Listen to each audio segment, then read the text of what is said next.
I remember when I first got the phone call, I was here in Kentucky and I got a phone call and they were telling me that my grandfather, Mr. Al Smith, that my grandfather was going to pass away. He had been battling cancer and this was it. They said that he had very little time left to live. Now, when the family got this announcement, you have to understand my grandfather was an incredible human being. I'd never ever saw him his entire life. I never saw him without wearing a shirt and tie. He was a military man through and through, had supported and was a part of the military his entire life. My grandfather was the type of human that had married my grandmother when they were in their late teens. They'd been married for 49 years at this point, and my grandmother had actually never even had a driver's license. She had never had a job. She just always knew that she could count on my grandfather to be there for her in everything that she needed. So when we got the phone call that Grandpa wasn't going to make it, obviously it was heart-wrenching. Obviously it was painful. And so I had to figure out how I was going to get from Kentucky back over to Arizona so that I could say goodbye to my grandfather. And all I could do was hope. All I could do was hope that he was going to hang on long enough for me to get there to see him one last time. Now, my entire family is all military, and so everyone kind of had to come from different parts of the United States in order to get there.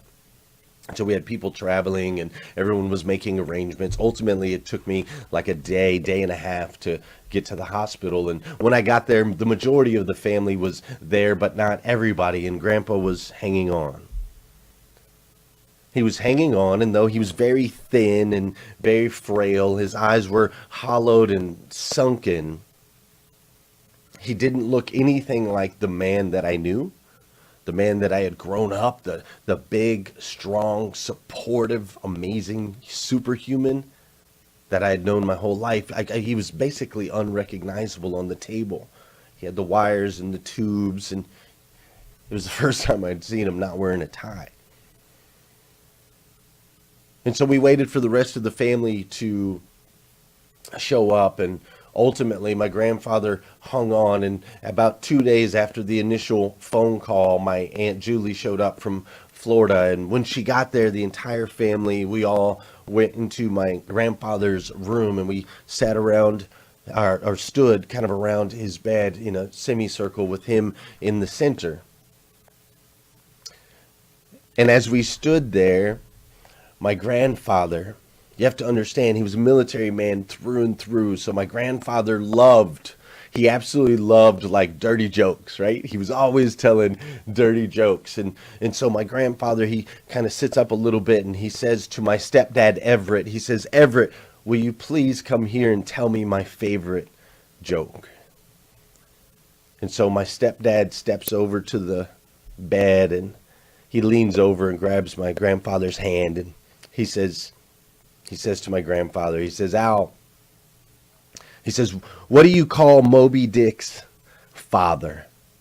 And if you got any children or anything like that are watching the show right now, just kind of cover their ears for just a second. This is a little inappropriate, but it's the truth. And so he says, Al, what do you call Moby Dick's father? And my grandfather says, what, Everett? Everett says, Papa Boner. And so we all chuckle briefly and the tears are pouring down our eyes. And right after that moment, my grandfather says, bring me my wife. And so my grandmother, all 4'2" of her, she's a tiny little woman. My grandmother walked over to the bed. She climbed into the bed. My grandfather wrapped his arms around her, and he passed away in that very moment. Now, the reason I share this story with you is I learned two incredibly important lessons. Two incredibly important lessons from this experience. The first thing that I learned from this experience is that we are spiritual beings. I'm sorry, I can't argue with you on this point. You won't convince me of otherwise. I understand that you might have your belief and I have mine, but I'm just here to tell you that we are spiritual beings. You see, there is no way that a non-spiritual being could experience and go through what we went through. You see, my grandfather waited. He waited until the very last minute. He waited till his very last relative arrived at the hospital. They said that he had moments. He waited for days.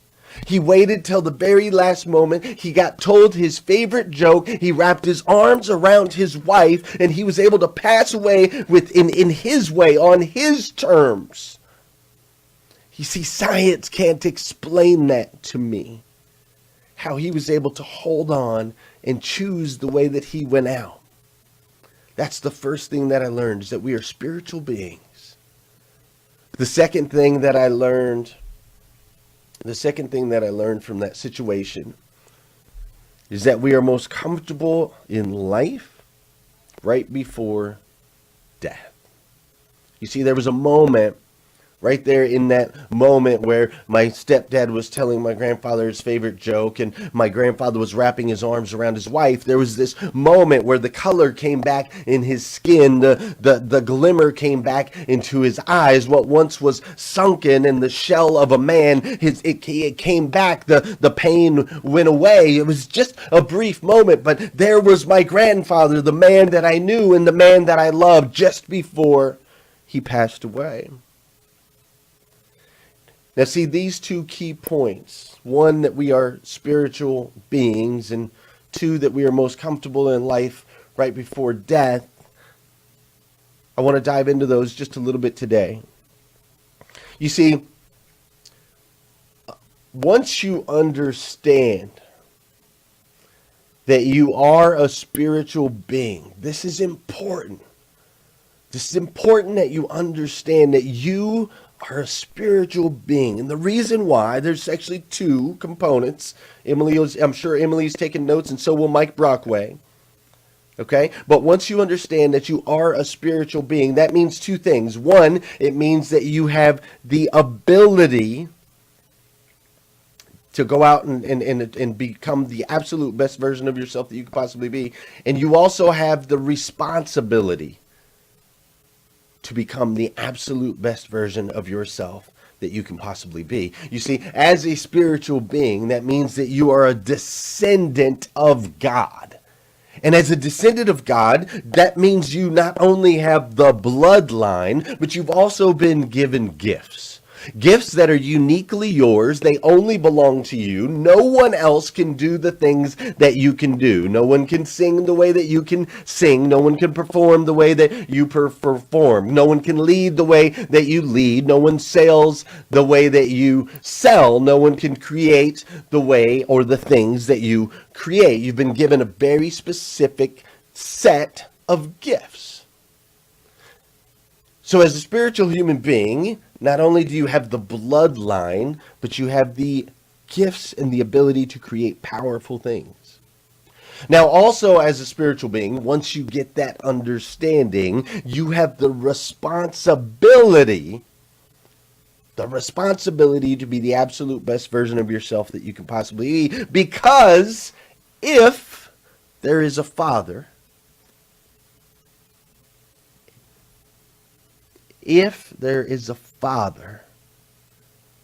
then what that means is that we are all brothers and sisters. We are all descended from the same line. And as brothers and sisters, we have a responsibility to care for one another. We have a responsibility to lift each other up, to encourage one another. You see, I read this story and they shared it at my church, at Southland Christian Church, where there was this small bookstore. And the bookstore had been in the community for a very long time and had served the people of the community in such an incredible way. The owners of the bookstore were such incredible human beings that when they finally raised the funds to be able to move to a bigger facility down the road, 250 people lined up And one by one, they handed the books from the old bookstore all the way down, miles down, to the new bookstore. You see, this is what it looks like when brothers help brothers, when sisters help sisters. And see, if you remove one person from this chain, it breaks the whole thing down. And that, my friends, is what I'm trying to get you to understand, is as a spiritual being, you are a part of a chain. You're a part of a chain where your decisions matter. They make an impact on your friends, your family members, your co-workers. You're a part of it. We're weaker without you. The second part that I learned from my grandfather is that we were most comfortable in life right before death. And the reason I like to share this with people is, for some reason, I see it all over the world. People are saying, I just want to be comfortable. I just want enough to be comfortable. If I could just have enough to pay, as long as I can pay my bills and just be comfortable. I notice that people are always seeking comfort. And I'm here to tell you, my friends, you're most comfortable in life right before death. And I don't know about you, but I'm not ready to die yet. You see, I'm 43, I think I'm 43, I sometimes forget. I'm 43 years old, and I know that some of you in this group maybe are older. Some of you, of course, are younger, and some of you may be feeling as though, why am I still here? Or you might be thinking, my good years are behind me, and I'm here to tell you that that's absolutely not the truth. You see, this 80-year-old man, I read this story this weekend. There's this 80-year-old man in Japan, that I believe it was. And the story was crazy because this 80-year-old man jumped into the river outside of his house when he saw an 8-year-old boy was drowning. He jumped into the river. He saved the 8-year-old boy. Now, that in alone was an incredible experience. However, there's another part to this story. As he got to know the 8-year-old boy, he learned that 30 years ago, he had also saved the 8-year-old boy's father from drowning. You see, this 80-year-old man has actually saved 5, 6 different people from that river over the years, as he always lived in that same home. But think about that.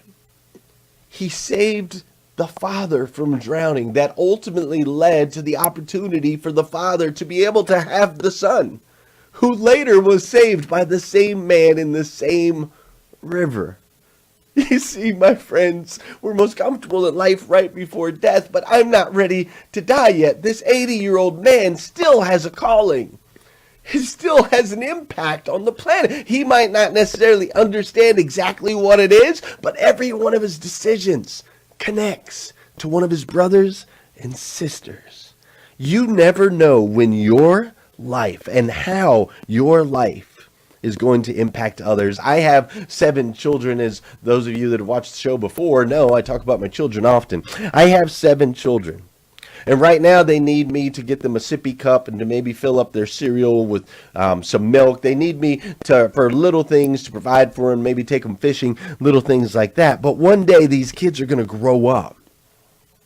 They're going to grow up, and though they're going to change and their needs are going to change, they still need guidance. And though it's hard and it's challenging and it's uncomfortable, that, my friends, is where the growth really is.